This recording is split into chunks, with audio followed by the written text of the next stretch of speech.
नमस्कार, मी मनीषा जयप्रकाश। आपण पाहत आहात लोकसंदेश न्यूज। पाहूया आजच्या सविस्तर घडामोडी।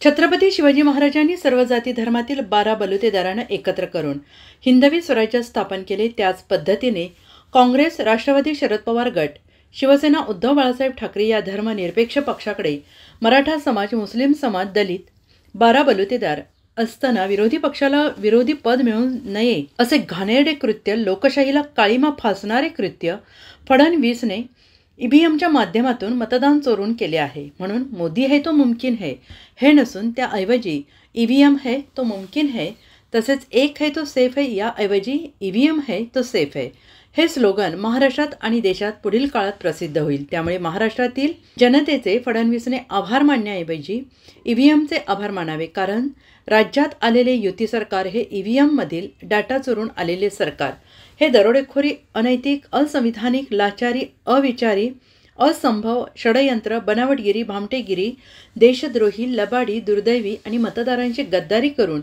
ईव्हीएमच्या मदतीनेच आलेले युती सरकार आहे। स्वर्गीय गोपीनाथ मुंडे साहेबांनी रस्त्यातून हटवल्याशिवाय मला खुर्ची मिळणार नाही हे फडणवीस आणि RSSच्या प्रमुखांनी ओळखलं होते।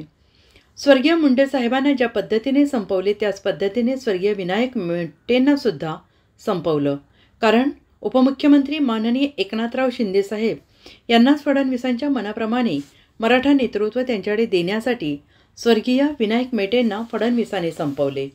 मी पुन्हा येईन याच अति महत्त्वाकांक्षीमुळे फडणवीसने लोकशाहीवर बलात्कार करून, लोकशाहीचा खून करून ईव्हीएमच्या माध्यमातून महाराष्ट्रात सत्ता आणली आणि जनाधार नसताना मुख्यमंत्री झाले। हे महाराष्ट्राच्या दृष्टिकोनातून खूप दुर्दैवी आहे।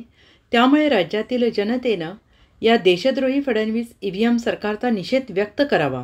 प्रत्येक गावात ठराव घेऊन स्वाक्षरी मोहीम राबवून पुढील निवडणुका बॅलेट पेपरवर घ्याव्यात, अशी माहिती राज्य प्रवक्ते माननीय संतोष पाटील यांनी घेतलेल्या पत्रकार बैठकीमध्ये माध्यमांना दिली।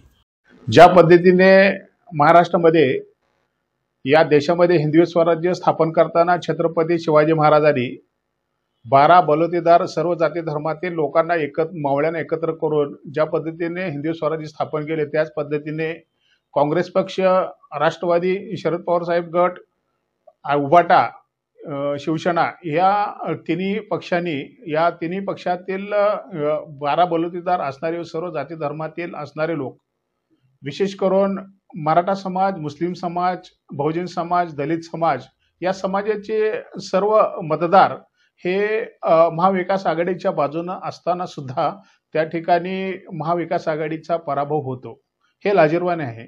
यामध्ये ॲक्च्युली महाराष्ट्रातील जे मुख्यमंत्री झालेत ते देवेंद्र फडणवीस हे सांगतात की मोदी है तो मुमकिन है।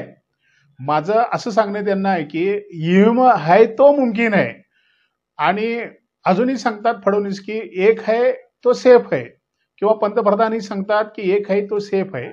तर माझं म्हणणं आहे की ईव्हीएम है तो सेफ है।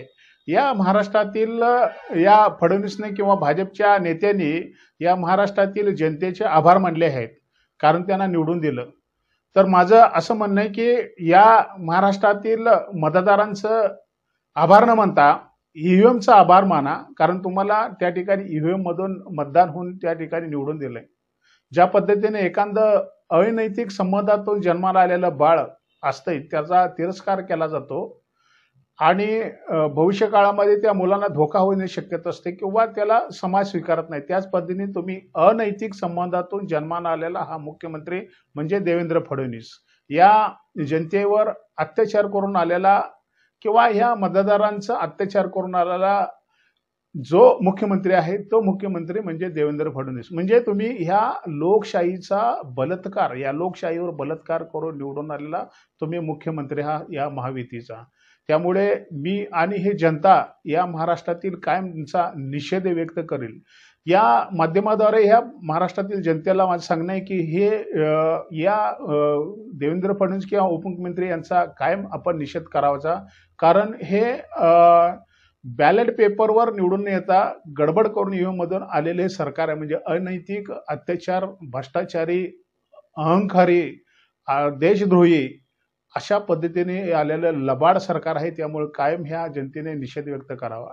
ह्यांची कूटनीती जी आहे की ज्या पद्धतीने या महाराष्ट्रातील मुख्यमंत्री आपण व्हावा म्हणून या महाराष्ट्राचे त्यावेळच्या एक संघटित असणारे बहुजन समाजाचे नेते स्वर्गीय माननीय गोपीनाथरावजी मुंडे यांना ज्या पद्धतीने या रस्त्यातून त्यांची हत्या करून काटा काढून बाजूला केलं, ज्या पद्धतीने मराठा समाजाचं नेतृत्व हे आपल्या हाताखालचंच असावं असं वाटत ज्या फडणवीसना होतं, त्यांनीच त्या मराठा समाजाचे नेते विनायकरावजी मेटे यांची हे मुंडे साहेबांप्रमाणेच हत्या केली.